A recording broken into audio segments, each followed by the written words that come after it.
कुठचेही मतप्रवाह असे दोन वेगळे वेगळे नाही आहेत. आमच्या पक्षाचं एक स्पष्ट मत आहे की ही जागा ही शिवसेनेची आहे.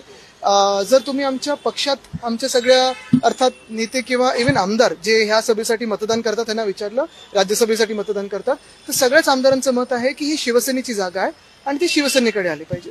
दुसरं म्हणजे अर्थात, आणि मी व्यक्ती म्हणून म्हणत नाहीये किंवा कुठच्या व्यक्तीबद्दल म्हणत नाही, त्यांच्याबद्दल आदर आहेच, पण आम्ही पक्ष म्हणून म्हणत आहोत.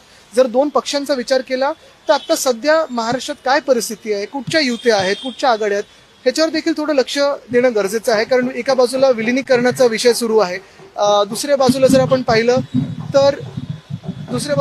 पाहिलं तर आत्ताच ज्या महानगरपालिकेच्या निवडणुका होऊन गेल्या त्याच्यात देखील दोन्ही राष्ट्रवादी एकत्र लढल्या.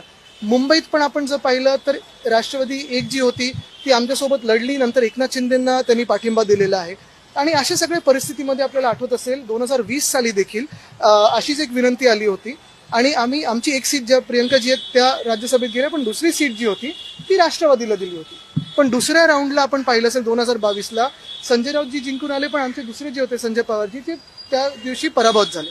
आणि म्हणून हे सगळं राजकारण बघत असताना, जी काही मतांची समीकरणं ती बघत असताना, संख्याबळ बघत असताना आमचा दावा हा ठाम आहे. आणि दुसरं म्हणजे ही जी काही चर्चा होईल ती अर्थात मातोश्रीवर होणं गरजेचं आहे. दुसरं म्हणजे काँग्रेसशी देखील चर्चा करणं गरजेचं आहे, कारण काँग्रेस देखील मित्रपक्ष आहे.